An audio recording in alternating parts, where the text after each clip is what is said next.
Hey party people, welcome back to MVM. Today I'm here with a preview for Kinfire Council. This is the fourth game, I believe, in their universe. We had Kinfire Chronicles Nightfall, which is a big box cooperative game, and then we had these small box ones that are called Delves, and what they do is like a $20 condensed version of this game where you are delving using the same card system that's in Kinfire, and you're going through like a 2 to 4 player experience.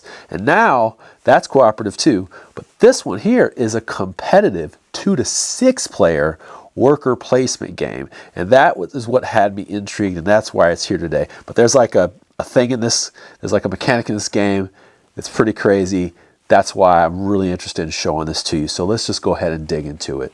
You are counselors in this game, and you have workers and you have seekers at the ready for you to use during the game. And we're going to go ahead and just show you what this looks like. Over here you have on the board is the lay of the land. You have your councils, which you're going to decide on which one you want at the beginning of the game. There are 6 currently. I'm assuming, you know, with funding, these will be at a certain level here. You probably have more, see more of those. And then you have your boards, which will all have A, B, C, A through E workers, and also seekers that you would know from the game. So if you're familiar with the characters right here, I have Naz and I have Finn. I don't know how to say that name properly, Finn, but they are workers that already have abilities. I should just say that I've already kind of moved the game along a little bit, added some things in there just so I can show you examples today, because that's usually how I do stuff, just so we can play around and do whatever we want to do. I may steal some resources now and then, who knows. All right. But we have our player board here. We also have our influence markers. We had a couple of cards that we get. Those are benefits that you would get during the game. We even have some extra resources that we got. We have our food, we have our stone, we have some magic, we got all kinds of stuff here as well. So I'm going to go ahead and just play this out and give you an idea of what's going on. We have a land. This land here is the city of Denlux, and we have 18 worker placement spots here. We have these spots down here where anybody can place, and then we have the 18 slots where we can put our circle workers or generic workers there, and then we have these seekers where we can put them on any of the outside places, but we also can put them in the circle places as well, but they can delve out into the outside to go ahead and deal with forces that are out here and also help construct the lighthouses that will happen during the round. Speaking of lighthouses, there will be 5 rounds, and each one of them will have a different lighthouse available with different resources and things of that nature. And then we also have our threat board, which I'm going to show you how that comes together, our city needs, places for decrees, and also cards. Right here we have our threats. In this deck here, these cards that are going to come out, they're going to basically attack the lighthouse over here if we don't deal with them. But they have victory points on them. Victory points if we solve, we turn in the resources needed to get rid of these, but also they give victory points to the enemy at the end of the game. Who is the enemy? The cult. Down here we have the cult area. This is where the cults are just going to come in. Sometimes they will be out here amongst us. Sometimes they will fill in if we don't fulfill the city's needs. But the cult is going to come out here and they're going to add more action to the game. Ultimately, what they're trying to do is win the game. They're going to score points according to where this is at the end of the game each round. And then they may score in other ways, sometimes by players helping them out, sometimes by decrees. All kinds of stuff can play out. But what will happen at the end of the game is the cult could actually score enough points to win the game. Or you can be a conspirator and work with them and win the game. Or you can beat your opponent by having the most points. Yeah, it's pretty crazy. All right, folks, let's dig in.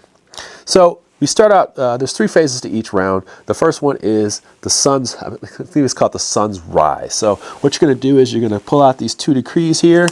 You're going to pull these out here, and we're going to find out what they are. There are going to be ones that are laws. Laws will stay in play. You're going to put votes down to determine which one of these will be in play for the round. If this one passes, it will stay in play. Could give you extra victory points. This one specifically says gain 1 victory point for each vote cast on this card. If passed, after playing a worker outside the city costs After this, playing a worker outside the city costs 1 money in taxes. We'll talk about what taxes do, but this gives you a benefit, but it also gives you something that you have to pay more to do things outside of here. This one is an order. Orders, they activate and then they go away. This one here says, if passed, the lead sponsor, which is the person who has the most votes, will choose one of these guys, 1 through 18, and return to the box. They'll toss it out. I should say that there are 20 of these cult shits in here. There are two of these that are the special leaders. We'll talk about what they do. All right, the next part, I just want to let you know that these are the needs of the people. They need food. So that's pretty much it. And now we're going to go ahead and draw these from the bag here. So we'll draw them one at a time. Okay, chits here. All right, so what we're going to do now is we're going to add these to the spots that they belong. So this one will go to the 12, but we'll also add a threat to the piece that's here. Each one of these threat cards, they have a threshold that they need to hit. If they ever hit the threshold, they will activate the card. Typically what they do is they attack the lighthouse and they add chips to that, which can take this and hit it and move it down. That gives them more points, gives us less points. All right, so then that was that one. 15, let's go all the way up here. And there's a card there, so we'll put it there. And then 9, that makes it, ooh, that's getting it really close, huh? How about that? Boom. So if this ever were to trigger, it just triggers. If there's not a card here, let's say we got a 1 through a 6, we would flip a card and put it there. The key is some of these have 0. They just trigger when they come out. So you gotta watch out here. All right, so now we're in the day phase, or the day's light, and now we're going to just take our turns. We have our first player here, and what are we trying to do? Well, we're trying to do several things. We want to go out to these worker placement spots. So one of the first things you can do is take one of your generic workers or your seekers. Some of these will eventually get roles and things of that nature, but for right now I have a whole bunch of regular guys. I should tell you also what my council does. This is a dwarven counselor. It says when you upgrade a location or build a lighthouse, gain 1 magic, and when you collect a patron bonus, gain 1 victory point. So, I'm sorry, 1 influence. So we want to make sure that we are paying attention to our influence. Influence is going to go in certain places like our needs area, and here we only start out with 4. You're going to be placing these around, and it's kind of restricted until you start gaining more, which you would gain them by doing certain things out here. But yeah, let's just go ahead and dig into this. I'm just going to take one of my regular workers here, and what I'm going to do is place it on this, let's see, we're going to place it here. Let's see. I'm going to place it here. All right. So I'm going to go ahead and just get 1 rubble. So what I can do now is I can take one of the 2 actions that are there. Depending if it's upgraded, there may be more actions. Typically, the top is going to be getting a resource or getting a couple resources. The bottom will typically be something that you're turning in. So you're turning in a chit maybe to get 2 or 3 more resources. And you can do that several times based on what it says on there. But typically, it's the top or the bottom. Or sometimes there's just one thing.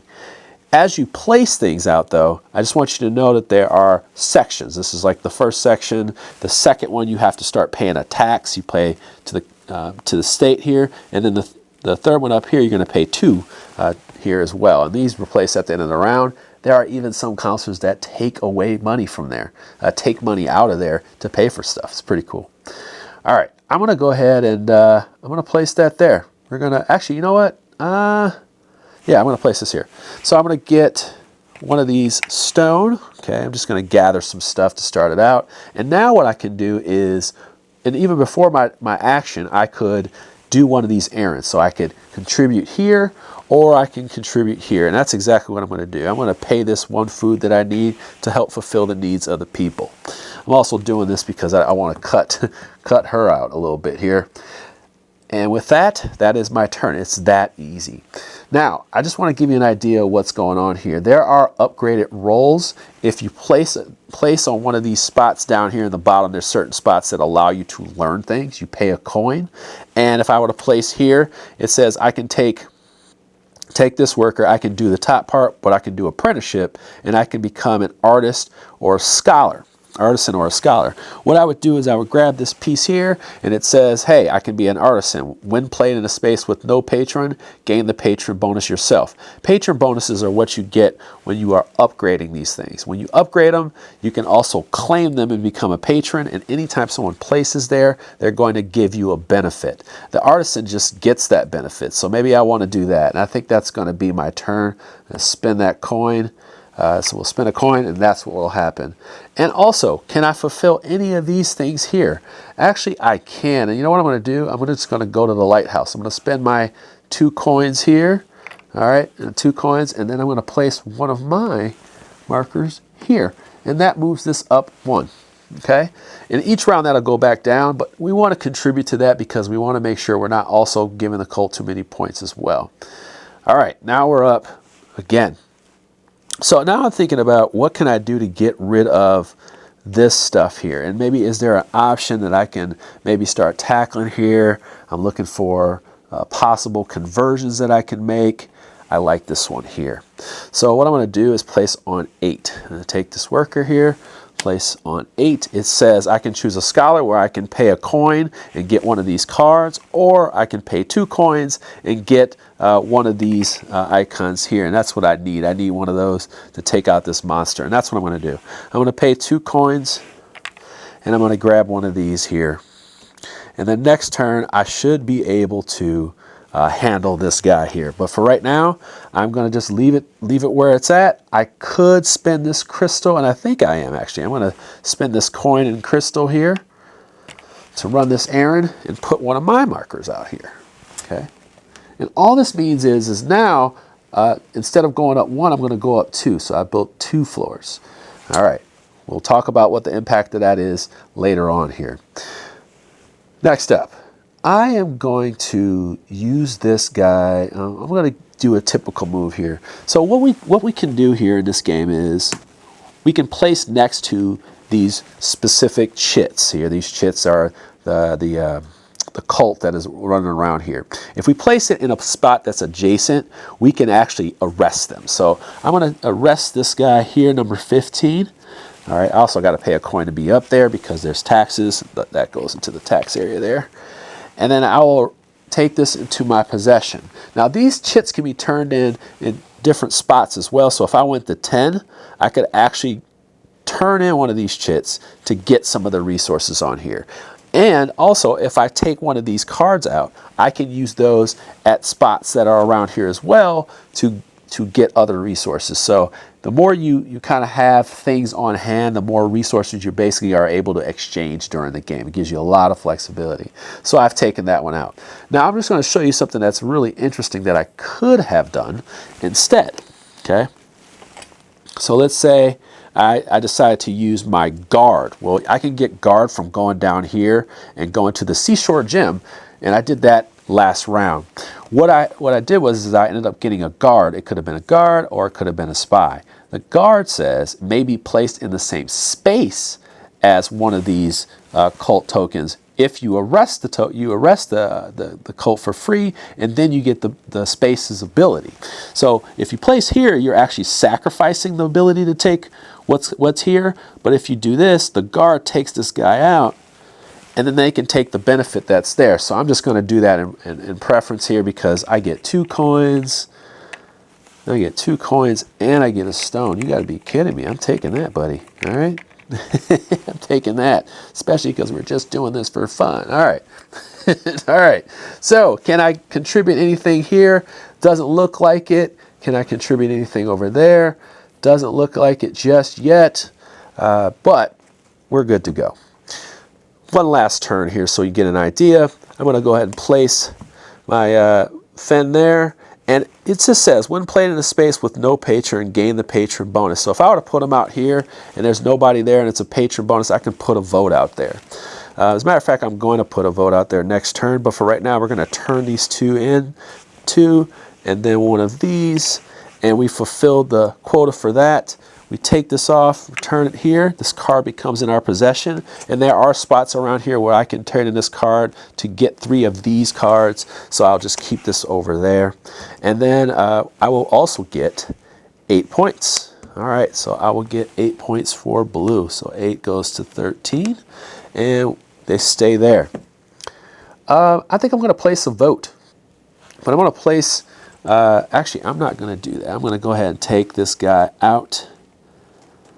And I don't have to pay a coin because of, I don't have to pay a coin because of Naz's ability. Naz doesn't have to pay a coin if you place him out there. Naz is just taking out these enemies, which is great. All right, so that there are actual ones that you have to pay, and I'll just show you. Some of these you have to pay actual tokens from here. And what happens is they get discarded, but this gives you a higher chance of getting some of the cult leaders that are going to come out of there. And cult leaders activate all of these spots. So you definitely don't want them to come out, but as you can see, there's a range of resources that you need to pay. I'll probably have a couple of those up there so you can see them on the screen just to get an idea of what's going on. And that will be my turn. I have nothing that I can dedicate there just yet. Actually, I just need a crystal, so I'll try to work on that for next turn. We'll do one more. I think I'm going to do an upgrade. So let's just do an upgrade real quick. I'm going to give myself a couple resources because I like to cheat here. All right. So what I'll do is I'll take one of my workers, I will place them there. These are spots where you can place multiple people, so a C could be here as well, whatnot. But this is one of the places where we can improve this area here. You see a couple of these are improved. What happens is you're going to pay a certain amount based on what level. Tier 1, Tier 2, Tier 3, and I'm going to pay for the Tier 2. I'm going to pay these 2 stone and the 2 money, and then when I do that, it's going to give me 6 points, but I also get to choose something in this Tier 2 level that I want to upgrade. I'm just going to upgrade this one here.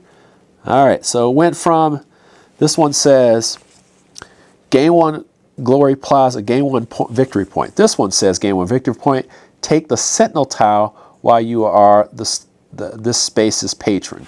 So you have a sentinel tile, and the sentinel tile is over here. This is a tile that says, at night's fall, if there are no enemy workers, or there are, if there's no enemy workers or one of these cult guys on here in Glory Plaza, gain 2 victory points. So this is just one of those little extra little perks you're going to get for having this, and then you would keep that over there. All right. I also could claim this, make it a patron, that kind of thing like that. So you can put that as well. And all that does is, like I said, if someone goes there, you get the bonuses that are on the bottom left corners here. All right. I should also mention while we're here is there is also an opportunity in some of these spots to gain cult influence here. What that means is during the game, you're going to have moments where there may be certain things that have to come into law. Otherwise, they will add to the cult presence. And eventually what will happen is the cult may get into the lead. You may have players who are so far behind, they're trying to sabotage the game as well. And they're not sabotaging in a bad way. They just realize that the cult is about to win. So what they do is they may go to a spot where they can, let's say the shady dealer, they can pay coins and then add to the evil influence of the game. But what you can do is you can start to put your influence in these spots as well. And whoever is here at the end of the game, whoever is the one that's in head of the influence, if the cult was so happened to be winning the game, they would be part of the conspiracy and they would win the game. So you definitely have to pay attention to this. This is not something that just slides here. I'll mention it again a little bit later on. Ooh, we got a lot of stuff out here. All right. So we have got to the part where we are going to the night's fall. And I'm actually going to even steal some of these here just to give you an idea of what's going on. All right. We wanted to order that. Apparently that law is going to be in place. All right. So the first thing we do is we deal with the needs of the city. All right. So the city needs here, what we're doing is we're going to give a point for each one of the needs that's met. So this need is met. It's going to be 1 point for blue. This one here is going to be 1, 2 for yellow, but they also have the sentry token, which comes from one of these spots here. This says, hey, you get an additional point for each one met. So I get 2 here, 2 here. So that's actually 4 points instead. It's going to 14. We are tied up. Okay, so we get those back. Then we move on to blue. I forgot to mention while we were talking about this is that there are cards that you can get, and this is another one of those things you can get from some of these spaces out here. You can play these cards. Some of them have permanent effects. Some of them have during your turn type effects to help you get resources and things of that nature. All right. Next up, we are going to deal with the decree. So we go over here and we look at the ones that we voted on. And remember I said some of these could actually be like mandatory that they win. Other ones can happen real fast and some of them stay in law. This one says get a victory point for each one of these that's on here. So I get 2 here. All right, and then it says victory point for each cast on this card. So we get 1 here as well. So everybody was doing that. And now this is law, so now it's going to cost us an extra money to move around here, and this one goes in discards. So these all come back. All right. Then we're going to deal with this cult. Now I'm just going to give you an example of what could happen. Sometimes when these things trigger, they're going to give these pieces. Let's say this card had all 5 pieces on it. What it's going to do is it's going to say something like this. If triggered, deal 3 damage and discard all previous laws and elections. So that would discard this, but then we'd also have this 3 damage here as well. We may also have, if we didn't fulfill these city needs, we may have one of these cult guys come out. So let's say if we were 1 short here, we'd have one of these guys come out. They would be there for the next round. If we had any of these guys left out here, they would trigger and add to one of these. So let's say if this was out here, we would add a card there. So that's one of the options that'll happen. So these cult guys can start to to build up here. But if this card was here and it damaged it, it would actually bring this down 3 slots, which would not be helpful for us. But we are here. Okay, just to give you an idea, because these things do stack up, the pressure in the game definitely mounts up at certain points. What we would do is take a look at where we are on here for the lighthouse. So now we're taking a look at, I have 1 building point here. That's going to give me 2 points there. So I would get 2 points. We're going to look at this one here. I have 2 build points here because it's the 2nd level. That's 2 times 2, which is 4. That's going to take me to 19 there. And then we have our cult, which is going to get their points. They're going to get 7 points because they're there. So 7 to 14. And this is how it will work for the rest of the game. You're going to constantly have this kind of cycle going during the day. You have your decrees coming out. You have your chits coming out here. You're going to have, during the day, you're going to be placing your workers, bringing those guys back at the end of the round, making sure you pay attention to these awesome benefits from your counselors, and also trying to contribute here.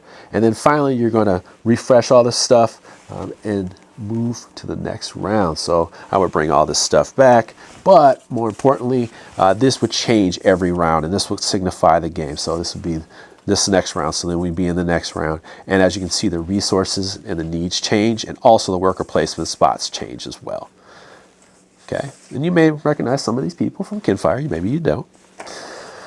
All right, so what happens at the end of the game? After the 5th round, what we're going to do is take a look at some of these cards. Sometimes the cards will actually give you benefits or points towards the end of the game. But more importantly, you are going to take a look at the score. You're going to look at who is ahead. If you beat out the cult, great, you're fine. Whoever has the most points, that counselor wins. If, let's say, this was like this, and you had the most cult influence, you were the cult, like the leader of the kind of the resistance of the conspiracy, you would win the game. But let's just say nobody was here. Nobody was here, and the cult had the most points. The cult would win the game. So you really are fighting against trying to make sure that that cult does not take over this, because sometimes this gets a little overwhelming and you end up down here. What's even worse is that you don't necessarily know exactly what cards are here. You see, I didn't tell you during the setup is that there's going to be cards loaded here, 3 random cards, and they're going to give points. So you don't even know what the threat of these are. I just so happen to have one that's 0, but I also have 17 points baked in here. So you have a lumen threat for these, and if this ever goes down lower than it can, then you're going to add another card to that, and now you have even more points. That was 20, oh geez, that was 29 points. So you definitely got to score a lot of points, and you got to know that there's a looming threat here, which is why sometimes that pressure is added here. Hopefully that gives you a good idea of what's going on in Kinfire Council. There's a lot of pressure. There's a lot of like almost politicking that you could get into, because you're starting to see where people are going. They're not having as much faith in what's going on here. So there's that built-in kind of thematic tension that that I did not expect in this game. But just that cult mechanic alone is something that makes this game very memorable. It makes a very interesting and very memorable experience, because it's something that I haven't seen before or felt before in a board game yet. I don't think I've seen something like that where the game can win, so you either kind of got to get in or get out. And I just never seen something like that. I don't think I have. So definitely give this one a look if you're interested in this type of game, and if you want to stay in the Kinfire universe, this is the next game. Definitely take a look at the page, because this is a prototype and there are some changes being made along the way. Maybe they'll have a TTS or something out there, but hopefully I helped you make an informed decision, because I can't tell you what to do with your money. You take care. Thanks to Incredible Dream for sponsoring this video. If you have any questions, leave them in the comments below. Thank you for your time, and have a wonderful day.